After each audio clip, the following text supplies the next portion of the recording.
Hi guys, మనం ఈరోజు పచ్చిమిర్చి ఎగ్ ఫ్రైడ్ రైస్ చేసుకుందాం రండి. ఫస్ట్ దీనికి ఒక పేస్ట్ చేసుకోవాలి. సో అందులో మనం కొంచెం గార్లిక్ ఇంకా జింజర్ వేసి మంచిగా గ్రైండ్ చేసుకుందాం. అంటే కంప్లీట్గా కాకుండా కొంచెం కోర్స్ గ్రైండింగ్ చేసుకుందాం. దాని తర్వాత అందులో కొన్ని ఆనియన్స్, 1 బిగ్ స్లైస్ ఆనియన్ వేద్దాం. దాంతోపాటు కొన్ని మిర్చి వేసి కోర్స్గా గ్రైండ్ చేసుకుందాం. ఇప్పుడు చూస్తే అందులోకి మనము కొంచెం కొరియాండర్ ఇంకా కరివేపాకు వేసుకొని మళ్ళీ గ్రైండ్ చేసుకుందాం.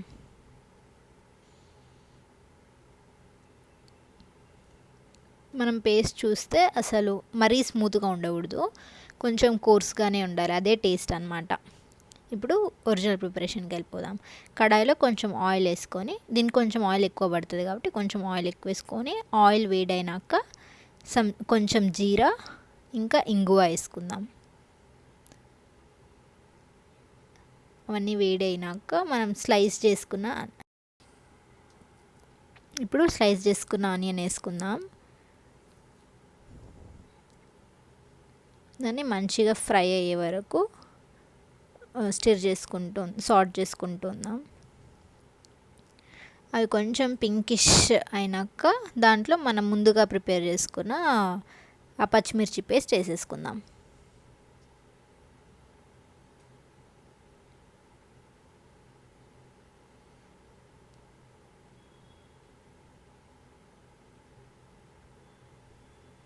సో దాన్ని మంచిగా బాగా ఫ్రై చేయాలి కొంచెం ఓపికతోని. దాంట్లో ఉన్న పచ్చిమిర్చి వాసన ఇంకా పచ్చి వాసన అంతా పోయే వరకు మనం చాలా నీట్గా ఫ్రై చేసుకోవాలన్నమాట, మీడియం ఫ్లేమ్లో పెట్టి. అది స్టిర్ చేసుకుంటూనే ఉండాలి, లేదంటే కింద మాడిపోతుంది అనమాట.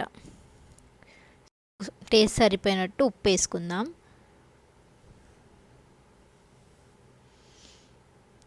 కొంచెం సేపు 2 మినిట్స్ లిడ్ క్లోజ్ చేసి అలాగే పెట్టుకుందాం. ఒక 2 మినిట్స్ క్లోజ్ చేసి.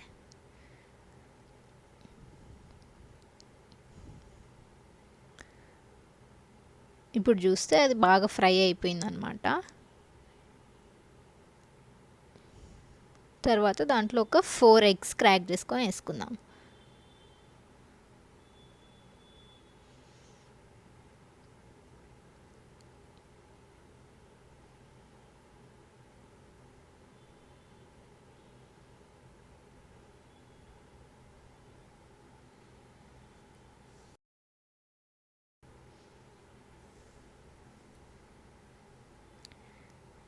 ఆ ఎగ్స్ క్రాక్ చేసుకుని ఒక 2 మినిట్స్ అలాగే పెట్టి తర్వాత మనం దాన్ని అంతా మంచిగా కలుపుకోవాలన్నమాట. ఆ పేస్ట్ అంతా ఎగ్స్కి అందేటట్టు బాగా స్టిర్ చేస్తూనే ఉండాలి హై ఫ్లేమ్లో పెట్టి.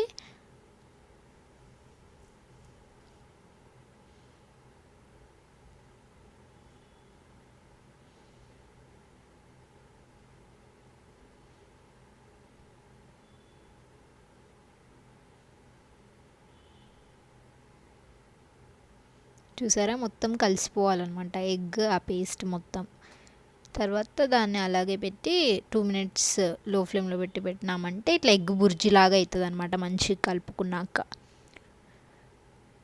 ఇప్పుడు ఈ పాయింట్లోనే మనం కొంచెం టేస్ట్ చేసి ఉప్పు సరిపోయిందా లేదా చూసుకున్నాక మనం రైస్ యాడ్ చేసుకుందాం.